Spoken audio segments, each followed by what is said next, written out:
Why, hello everyone and welcome to today's video. My name's Eric. So throughout my process of building my video production company, I have had to acquire new equipment. I mostly am only on Panasonic now.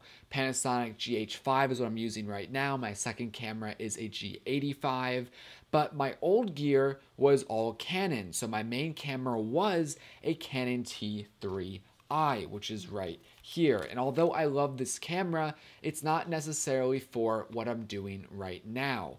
So before I get rid of all this old gear, let me show you what I have gotten in terms of lenses to show you what I would recommend if you're still in the Canon ecosystem. Let's get to it.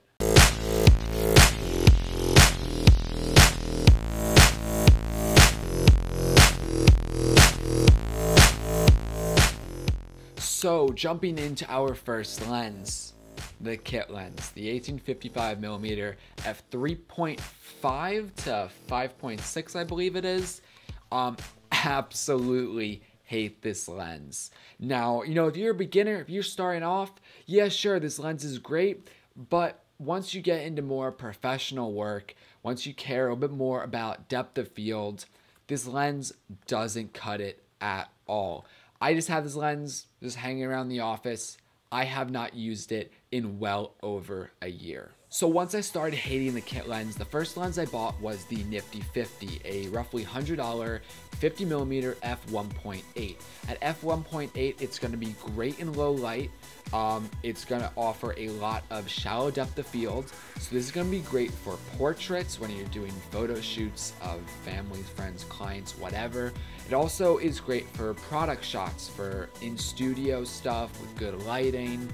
This is going to be a fantastic go-to lens. Now, I saw the limitations with a 50mm lens because it's a little zoomed in on an APS-C size sensor. So my next investment was a Canon 24mm f2.8. f2.8 is still going to be pretty good in low light.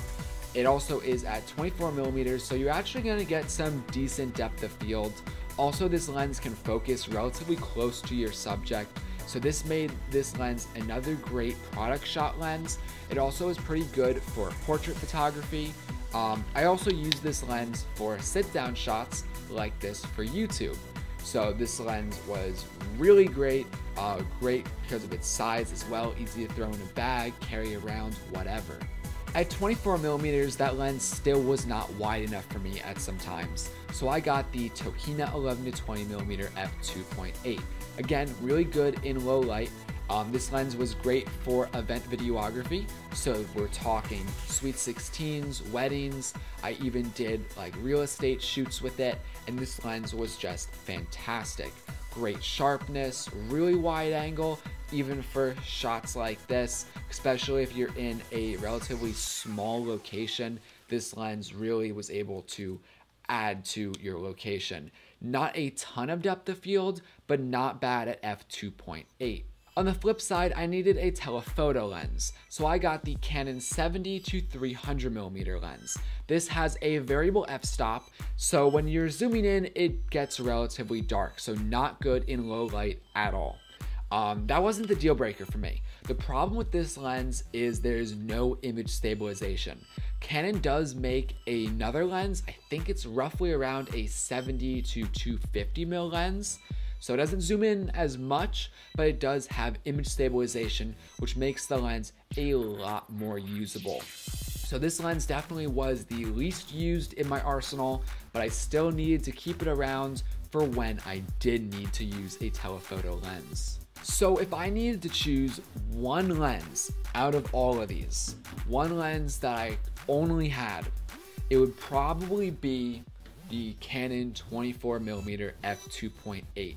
This is a very versatile lens. It gets good shots, decent depth of field at a reasonable f-stop, and yeah, it's just a really solid lens. Next to that would probably be my 50mm, but then next to that is the Tokina. These are my three lenses that I always went to, and if I continue going with Canon, all I really need to complete my arsenal, if you will, would be a telephoto lens. That's really all I needed. So guys, what are your thoughts on these lenses? Do you own any of these lenses? If not and you're interested, check the links down below. I'll have some Amazon links for you guys to check out. But yeah, those are my go-to lenses. Obviously there are a plethora of lenses out there, but these are my personal favorites and the ones that I decided to invest in. So you guys let me know what you think in the comment section below. The dryer's going off, so I really need to finish this video. I'm Eric. I'll catch you in the next one.